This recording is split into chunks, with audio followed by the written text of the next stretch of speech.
Cory Booker joins us live from Iowa. This is not a referendum on one guy in one office. This is a referendum on us and who are we going to be to each other. This is one of those moral moments in our nation that's going to define the character of our country. And this is a week where I will not let the slaughter of our fellow citizens just disappear within the next media cycle.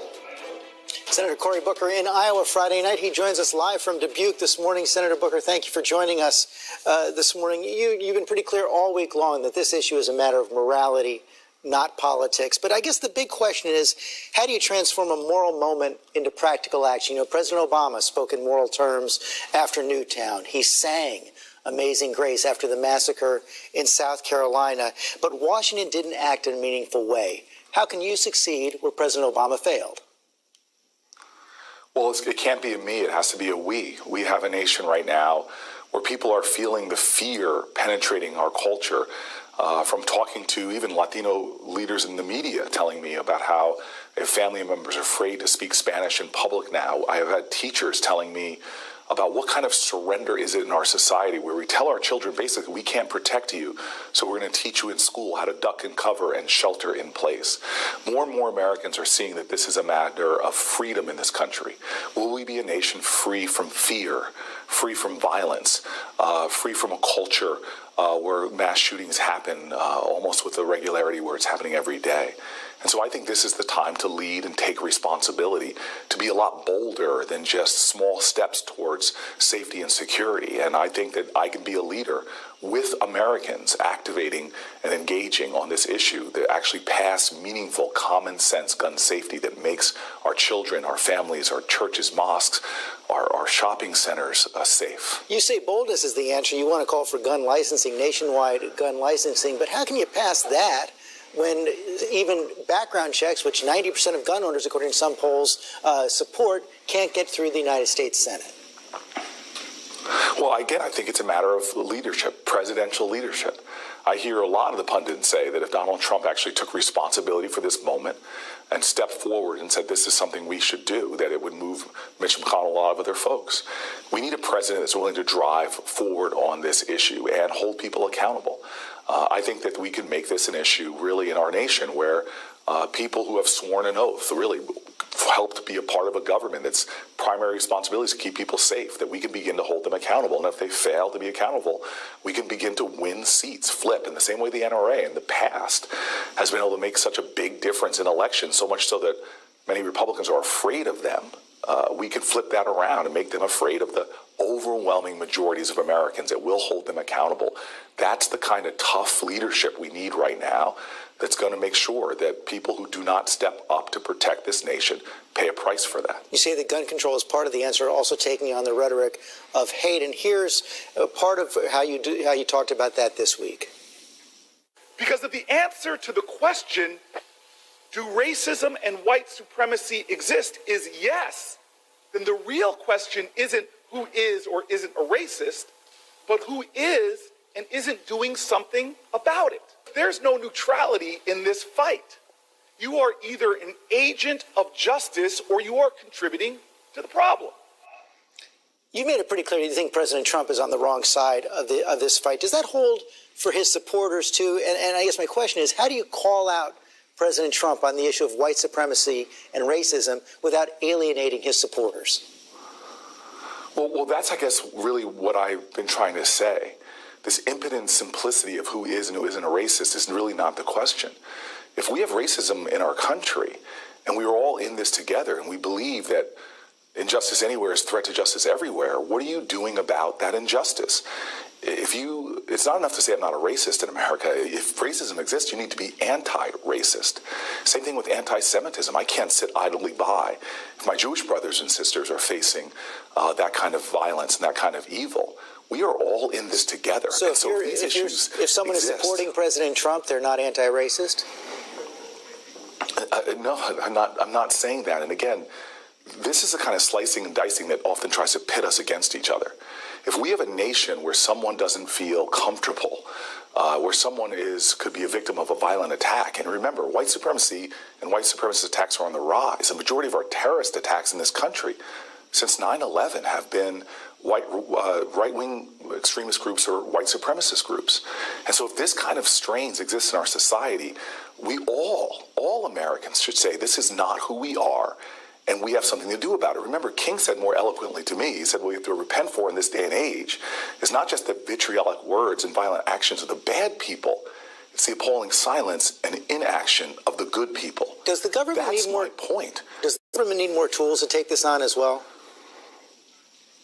Absolutely. I mean, look what we did in response to radical, as the president says, radical Islamic terrorism. We have moved hundreds of billions of dollars to deal with those terrorist threats coming from abroad. And now we see that, as I said, the majority of our terrorist threats coming homegrown right-wing extremists, white supremacists. Are we doing that same thing to deal with this? We have a lot more to do at Homeland Security, FBI, a lot more resources we need to bring to bear to make our synagogues safe, to make our nightclubs safe, to make our shopping centers and Walmarts safe from this kind of active terrorism.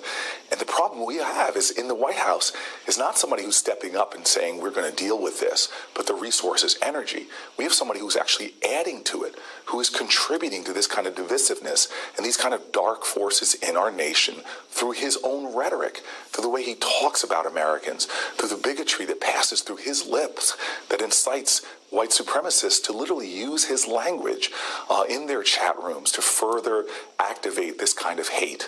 We have so much work to do in this nation on these issues, and we have a president who is failing us through everything he's doing, and worse than that, he's contributing to the problem. You're in Iowa. Most of the Democratic candidates are there this week. Got to ask you a political question. The latest poll coming out shows you're down to 1% in Iowa from 3% back in April, according to the Monmouth poll. How do you break out of the bottom of the pack? Is the clock ticking for you? Well, I'm actually surprised that these polls where the margin of error is so high is capturing so much attention when history shows that the polls aren't predictive. The kind of things that are predictive is where we're leading. We're leading on endorsements from Iowa state legislators. We're leading on endorsements from mayors and city council people. More than that, we're building an organization that folks around here, from the Des Moines Register to others, say the best organizations on the ground are mine and Senator Warren's. You know this from past polls, and people like John Kerry won, who's polling at 4%, won Iowa. So we are very confident in how we're doing. We're getting big crowds at our events. We're getting tons of people to sign commitment to caucus cards, and we still have 6 months to go. This is still a long way out. As a guy who used to play football, I call this August double days before we even get to preseason games. This is a long way to go before we get to the game time, so to speak. And we're doing the work to build a winning campaign here in Iowa, and I believe we will win. We will be watching as you head to game time. Senator Cory Booker, thanks very much for your time this morning. Thank you. Roundtable's up next. We're back in 60 seconds. Is the president a white supremacist? He is. He's also made that very clear. He can't keep trying to stir this up, give aid and comfort, be embraced by the white supremacists, and then say, oh, but not me. He is someone who empowers white supremacists and who condones their behavior. They call anybody a racist when they run out of cards. I'm winning in the polls. They're desperate. That was a debate this week. Let's talk about it on our roundtable, joined by Chris Christie, former governor of New Jersey, also an ABC News contributor. Rahm Emanuel, an ABC News contributor, former mayor of Chicago, White House chief of staff under President Obama. Republican strategist, White House political affairs director under George W. Bush, Sarah Fagan, also an ABC News contributor.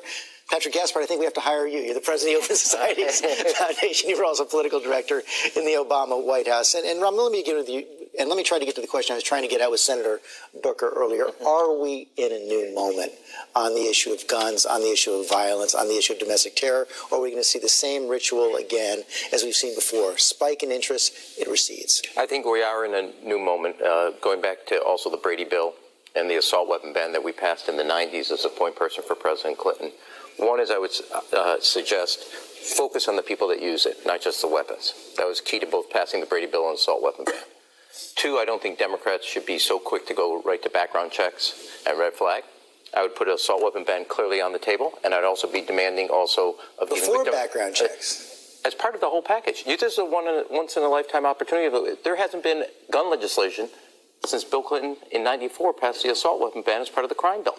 And so I think this is an important moment. They're trying to narrow the debate. The last thing you should do right now is change it. And I think President Trump was very revealing when he said the NRA is weak. This is the opportunity.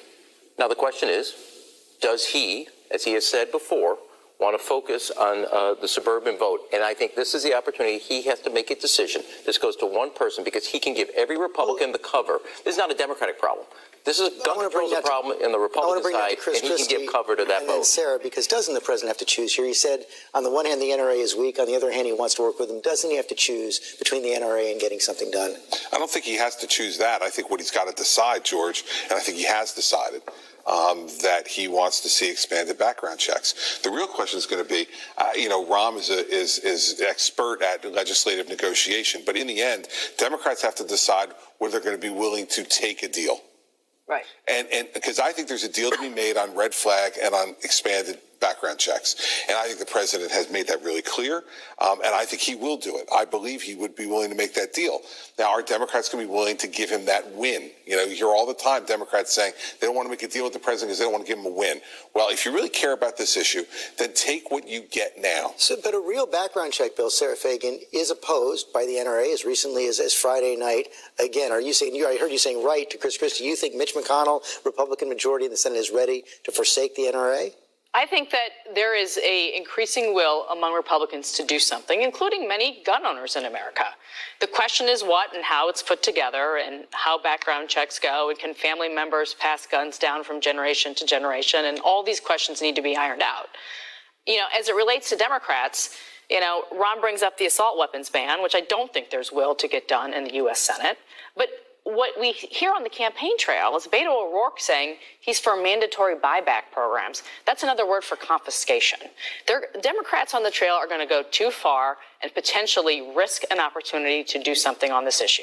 What does it mean to go too far here, Sarah? I think that Rahm is spot on. Confiscation is way too far. But Rahm is spot on about the assault weapons ban. Let's look at the stats that we've seen through this whole week. In the years from 1949 to the assault weapons ban being passed in 1994, there were 10 mass shootings in America. In the 10 years when it was active, there were 2 mass shootings. In the years since Republicans did not allow it to continue, there have been 29 mass shootings in this country. Right now, today, there are 400 million guns that are in the hands of civilians in the United States of America. So I think that the question of universal background checks is probably low-hanging fruit now when they're at 90% support in this country. And Governor, incredible progress. It hasn't been low-hanging fruit before, though. So, Patrick, listen, I worked with the Democratic legislature. Wait a second. I worked with the Democratic legislature. Well, you got your thing in there. Let's go. We moved it around here, baby.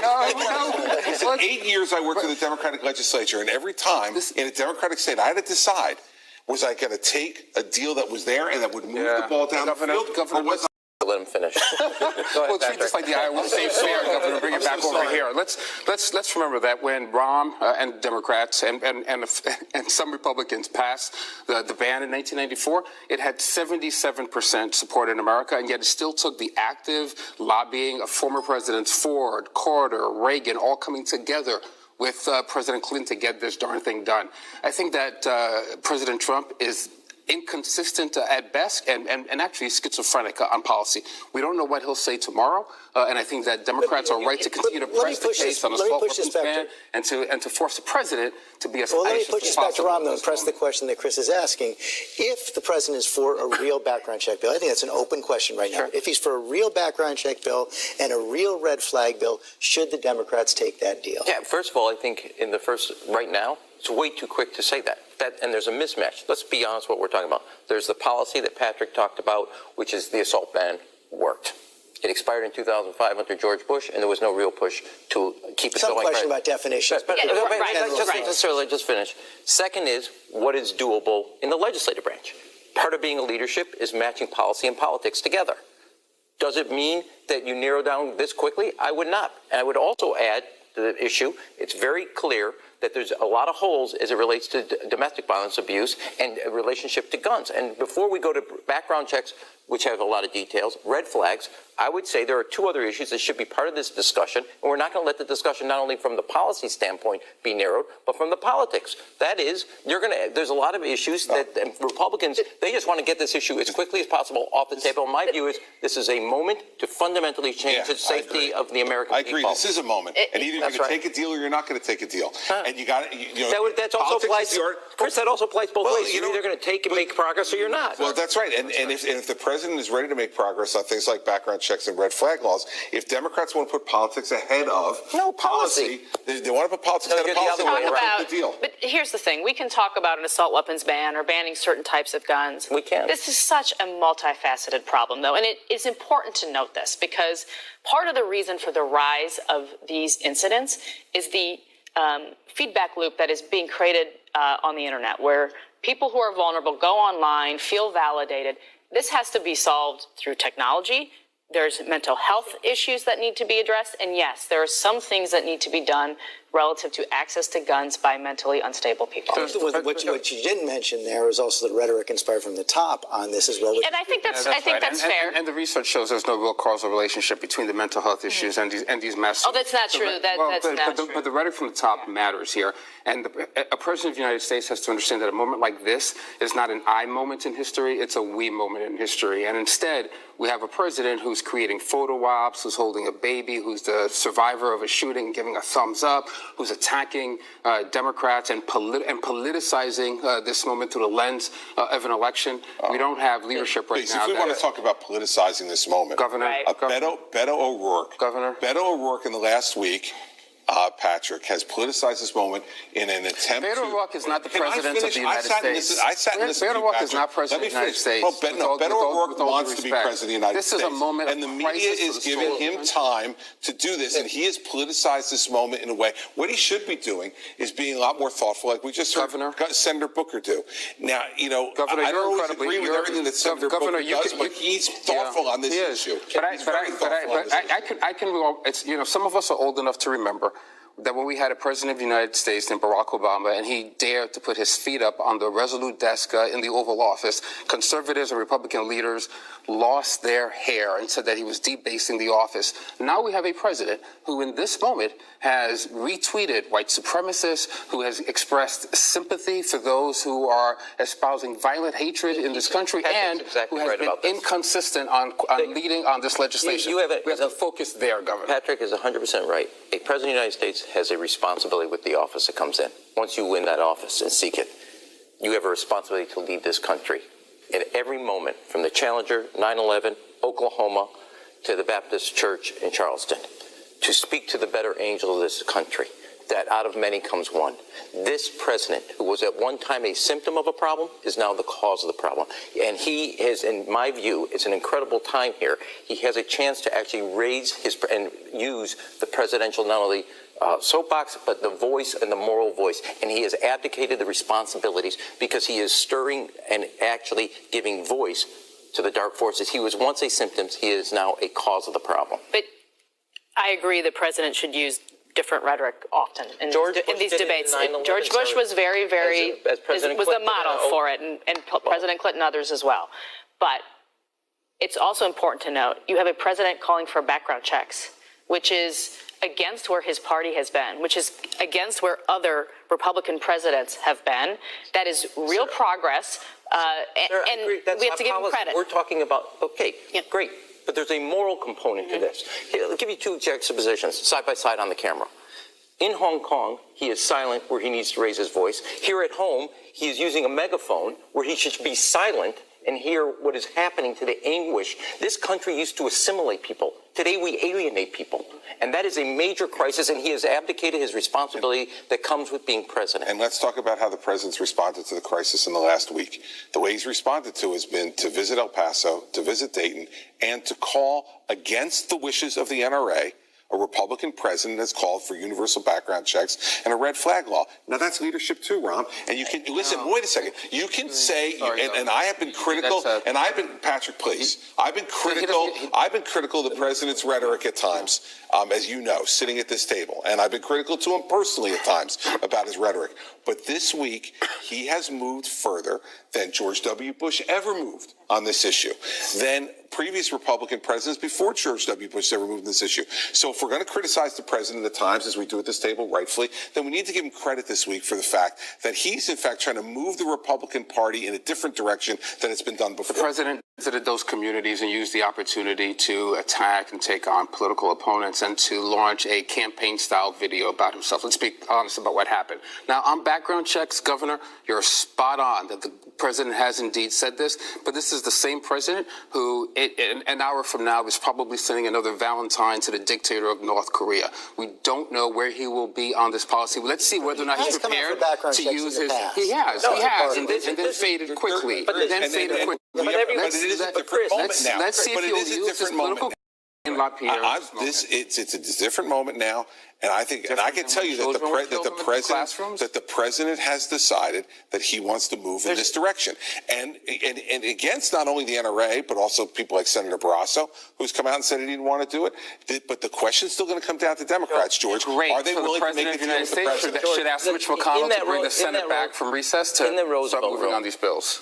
President Trump looked like the soldier in Hanoi who was saying one thing and his eyes were blinking in Morse code, a total different thing. Does he deserve political credit for taking on an NRA and moving the ball? Yes. Check. Is there a moral component to the office of the president? Yes. Has he used that position? You can say in 9/11, they will hear our voice. In Oklahoma, we will be here as many tomorrows. In Charleston, South Carolina, amazing grace. Here, there is no rhetoric or line that speaks to what out of many is one. And we have Americans that are hurting, and he has not found that voice or spoken to that, and the better angels. And what he does is speak to the worst forces in the American creed right now. I want to pick up on the point that Chris was making. Do you buy the idea, Sarah, that if the president cuts ties with the NRA, continues to push on the background checks, that Mitch McConnell, John Barrasso, 60 votes in the Senate will fall in line? I think if the background check bill accounts for concerns that many who are pro-Second Amendment supporters are concerned about, you figure out how to pass guns from family and so forth, yes. Look, the thing about this president is he has a 95% approval rating among his base. If he's for it, his base is likely to follow. And the NRA will have... That's why it's such an opportunity. That's why it's an opportunity. And the NRA, look, the NRA came out and supported bump stock legislation, which is passed. They will move on issues when they understand. It was actually executive action, wasn't it? Yeah, excuse me. It was. You're right. It was executive action, but they supported it and they endorsed it. And so he can also move the NRA if he chooses to. Here's the thing: the stars have lined up. You have a weakened NRA. You have a president with incredible political support about Republicans. You don't have to worry about a Democratic vote. Yeah. The question is, will he use his political capital to move the Senate and Senate Republicans specifically on specific legislation? And Chris, yes, you do. Of course you do.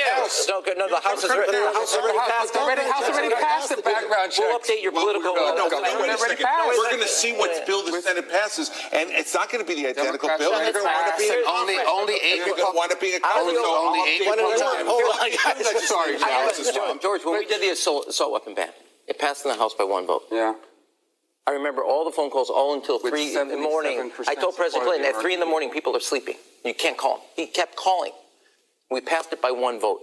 What he decides will determine how many Republicans will go on it in the Senate. You don't have to worry about the House. You don't have to worry about the Democratic caucus. And I would not go amending the background checks and red flags. Why should a domestic person with a history of domestic violence, and you know this as a governor, I know this as a mayor, and we know the correlation between domestic violence and what else happens. Yep. And there's a red flag when somebody does that. And my view is focus on the people that use a gun, which is how we did Brady Bill and assault weapon, not just the weapons themselves. We're all rooting here for Sarah to be actually spot on and right. Well, George, we're going to stay here and argue for another hour. We're out of time. Coming right up, Al Gore on the climate crisis 2020 and President Trump. Have an upsurge in climate activism at the grassroots in all 50 states here in this country and in every country in the world. What do you say to those that say that even if the United States gets to zero carbon emissions, it's going to only have a limited impact because if China, India, the developing world doesn't change, it's not going to address the problem? Well, first of all, it's certainly true that it's a global crisis that requires a global response with every nation being involved.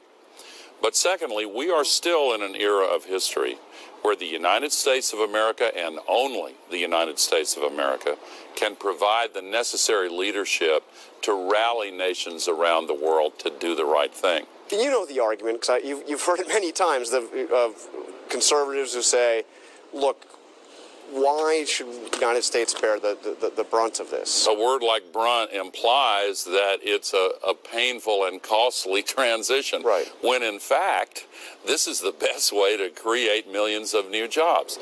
This is where the economic growth of the future is to be found. So it's not as if we are taking on this huge burden.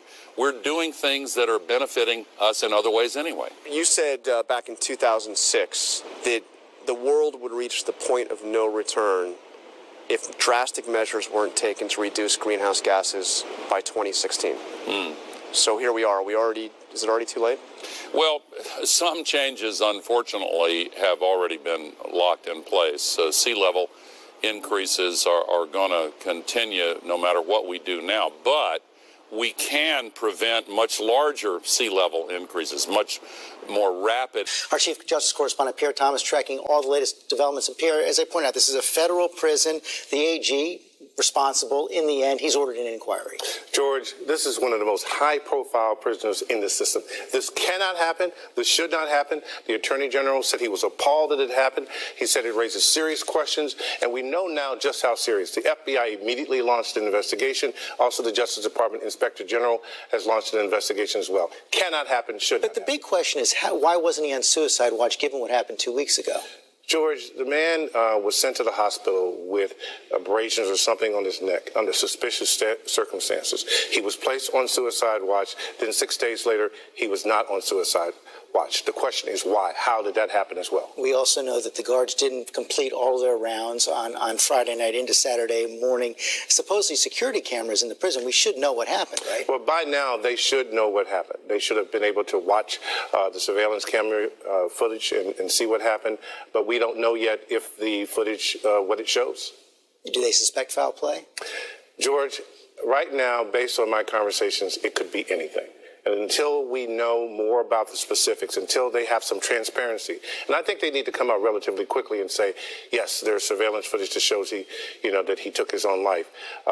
But they need to get some answers out relatively quickly. Again, the Attorney General is demanding answers. Okay, let's broaden out the conversation here with Tom Young, Mr. Chief National Correspondent, also Kimberly Melman-Orozco, leading expert witness on human trafficking, and our Chief Legal Analyst, Dan Abrams. And Tom, this comes on the heels, just on Friday, massive cache of documents implicating many people in the Jeffrey Epstein scandal. George, the timing is so suspicious. This comes just 1 day after those documents were unsealed. We're talking about 2,000 pages of court documents that were previously sealed in a defamation case against one of Epstein's accusers, against one of Epstein's former associates, Ghislaine Maxwell. Now, what we know is that in these documents, some major bold-faced names came out. This accuser claims Epstein told her to have sex with former New Mexico Governor Bill Richardson, former Senator George Mitchell, and Prince Andrew as well. Now, we know all of this. These men have denied this, saying that is not true, but these names came out. She also said, we've heard so much about these massages with Jeffrey Epstein. She says that was code for sex, but the pressure clearly was on. Pressure is on. We're also hearing from some of the victims, including Michelle Licata. Let's take a listen. I really wanted justice.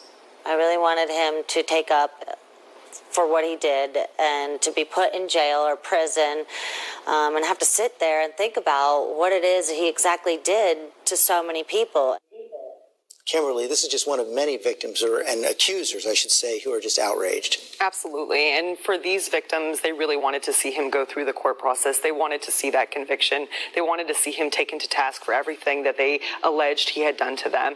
And now they're not going to see that. And I think that it's one of the things that victims that do come forward, they want to see it carried out to the end, and they feel like it was cut short. And as you pointed out, including in this case many years ago, sometimes these cases are hampered because of reluctant witnesses. It can be reluctant witnesses, but it also can be a victim credibility gap. One of the things that jurors often don't understand, and one of the reasons why I serve as an expert witness, is because these victims can go back to their families, they can go to school, they can act in ways that make them seem like consenting participants when all the while they've been mentally manipulated, coerced, deceived, and exploited. So they sometimes behave like consenting participants participants when, in fact, they are true victims of sex trafficking and exploitation. Dan, the U.S. Attorney is making clear this case is not over. Right. So the criminal case against Jeffrey Epstein is over. But the U.S. Attorney, the same office that filed the charges against Epstein, is making it clear that they're continuing to investigate the conspiracy. Meaning, if you actually read the indictment of Epstein, even there, it mentions 3 other employees who were assisting in some way, shape, or form. So it is clear they're going to continue investigating the conspiracy aspect. Who else might have been helping Epstein all this time? And there could still be additional charges, and we may see a lot of the facts that people are saying will never be heard or never be seen now come out in public. Also see civil cases against the estate. Well, that's right. So people are asking, what happens to all his money, et cetera. Just because he dies doesn't mean that various people can't sue his estate. But remember, any new cases still face statute of limitations questions, particularly in the state of Florida, where some of this allegedly happened. You've got a real issue there with regard to some of the things that happened maybe in 2004, 2005, 2002. You could have real statute of limitations problems in filing new lawsuits in the state of Florida, but civil lawsuits definitely will continue on the whole against the Epstein estate. You mentioned conspiracy that the U.S. Attorney is investigating. Also a lot of conspiracy theories online. One propagated by President Trump himself. He retweeted a tweet that seemed to suggest that Bill Clinton was somehow complicit in the death of Jeffrey Epstein. It shouldn't go without remarking, kind of stunning that the President of the United States is accusing his predecessor, one of his predecessors, of complicity in murder. And the fact is, Tommy Amish, you spent a lot of time looking at the Jeffrey Epstein case. He had relationships both with Bill Clinton and Donald Trump. That's right. We really have to be very clear about this. These conspiracy theories have no proof. The logic of that tweet was Bill Clinton had a relationship with Jeffrey Epstein, so he may be behind this. President Trump also had a relationship going back 15 years. They were friends. They socialized together. They did have a falling out. Bill Clinton traveled many times with Jeffrey Epstein aboard his private jet to long trips to Asia, Europe, and Africa when he was working with the Clinton Foundation. But Bill Clinton said he had no idea about these terrible crimes. I do want to make another point, though, George. We've been investigating this case for years now, Jeffrey Epstein. The suicide may shock us, but people who know Jeffrey Epstein say he lived like a prince, right? He traveled in private jets. He had his private island. He would wear shirts only once and then discard them. They said he was going crazy, likely, in that concrete cell and probably wanted to take his life. He talks about his wealth. Conspiracy theories, whether someone tried to do this to him or whether he engineered this himself using his money. Right. And I think that's going to be the question, right? What's going to be clear, I think, is that there's going to be some kind of assistance that he got. Does it mean someone turned away? Does it mean someone turned off a camera? Does it mean, we don't know. But he could not have simply just, I don't think, killed himself without any kind of assistance in some way, shape, or form from someone at the jail. That does not mean, however, that there was a murder, that someone ordered a hit on him, an assassination, etc. I mean, there are two very different things. One is the possibility of just negligence at the jail, which I know people are going to find this hard to believe. There are problems in jails, even in jails like this. There are issues that arise, etc. But I think the notion to take that and say, oh, well, this must have been a hit, that's a totally different level. But all the more reason for the Justice Department to get to the truth here. George, at this point, no one is ruling anything out. When I talked to sources yesterday, normally people are telling me, Pierre, be conservative in this area. Don't jump to any conclusions. They said this could be anything. Precisely because this is the exact kind of man who should have had eyes on him all the time. Period. End of story. And the question is, why weren't eyes on him? But we now have this remarkable situation where the president is basically at odds with his own Justice Department. How does the Justice Department respond to the president of the United States sending this stuff around? Well, they will ignore it, and they will move forward. But I can tell you, precisely because of the conspiracy theories that are already out there, there was interest in the Justice Department in having this man be safe and go through the process for justice. Okay. Thank you all very much. When we come back, the latest mass shootings transformed the campaign trail this week. We're live from Iowa next. That's the scene at the Iowa State Fair this week. The Democratic candidates there for the ritual snacking on grilled pork and fried Oreos. But this year, a more somber tone for the soapbox speeches in the wake of America's latest mass shootings. Our Mary Bruce on the trail for it all, and she joins us now from the fairgrounds in Des Moines. Good morning, Mary. Good morning, George. Well, amid all the fun and fried food here at the fair, we are seeing a very real shift in this campaign. The Democratic candidates, determined to keep up the pressure, are now having a serious debate about how to tackle this rise in violence and demanding new gun reforms. Descending on this key state. How are ya? The presidential hopefuls snapping selfies, playing carnival games, and flipping burgers. I think I can also flip Republicans. But dominating the conversation, gun violence. We need reasonable gun safety laws in our country, including universal background checks and a renewal of the assault weapons ban. We need gun reform in the United States of America, and we need it now. And they're taking on Trump's rhetoric. Let's call this what it is. This is white nationalism. This is white supremacy. The candidates greeted like rock stars at a gun safety forum on the sidelines of the fair. I come to you, I know, with these latest shootings in El Paso and Dayton at a time of sorrow in our country, but a time of real determination. We are going to make change. We are going to pass gun safety laws in this country. AKs, ARs, they have no business in our neighborhoods in peacetime in the United States of America. They are for war zones. The day's emotions coming to the surface. I have a 6- and 3-year-old boy. I was imagining it was one of them that got shot. Back in Washington, under increasing pressure, the president is publicly pushing for stricter background checks. There's been no president that feels more strongly about the Second Amendment than I do. However, we need meaningful background checks so that sick people don't get guns. And he says he can get Republicans and even the gun lobby on board. But in Iowa, the candidates are skeptical. Quick to note, Trump has made these calls before, only to backtrack days later. Do you believe the president when he says he wants to see some kind of meaningful reforms? I find that fascinating when he says he's going to check with the NRA. Republican leader Mitch McConnell is signaling he's open to at least considering new legislation, but he isn't calling Congress back to Washington to tackle this. Do you get any sense that this time around things are different? I think what you're saying is Mitch McConnell is starting to feel the heat. Democracy is starting to show a little muscle out there, and I think Mitch McConnell's getting just a little bit worried. My view, he ought to be a lot worried. Now, voters we've talked to here tell us they want to see action on this issue. Even some Trump supporters say it is time for a change. The challenge now for these Democratic candidates and for these voters is going to be keeping this conversation in the spotlight, keeping up the pressure, because, of course, Congress is not back in session for another month. George. Okay, Mary Bruce, thanks very much. So Good news, Jonathan. In the Democratic contest for the presidential nomination this year, virtually all of the candidates are agreed that this is either the top issue or one of the top 2 issues. Are you satisfied with the way they're talking about climate change? But I would always like to see more time devoted to it, but I have to say, yes, I think that it's great that there are so many of these candidates who are really making it their top priority and who are really focusing on introducing bold plans. I'm really encouraged by that. Do you agree with those who say Jay Inslee's put out the gold standard plan? I'm not going to get into parsing the different plans. I will tell you, Jay's a great friend of mine. I'm really proud of what he's doing, and I think he's put forward a fantastic plan.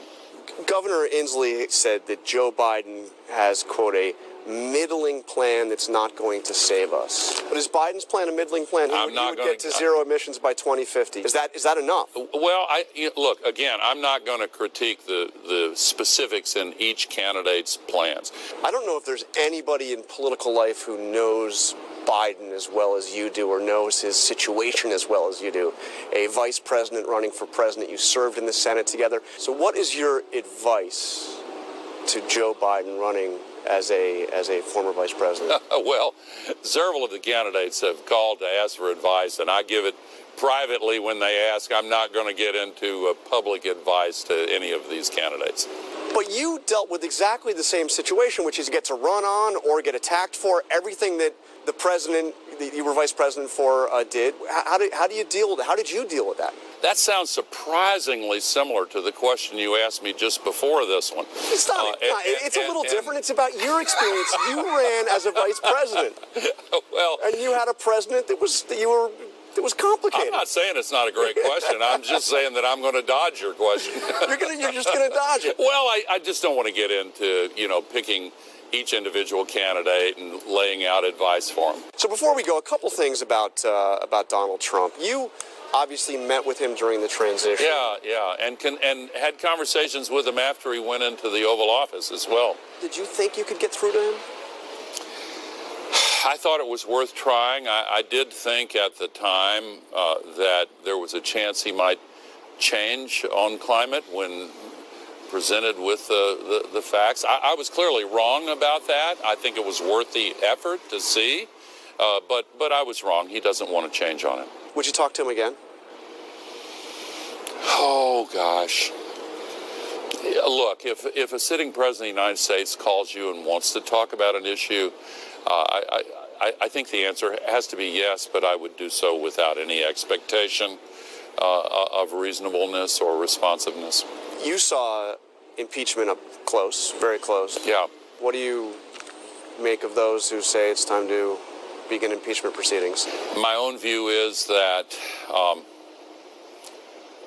not seeking accountability for what appear to be credible allegations that crimes were committed, meaningful crimes, runs the risk of normalizing that behavior.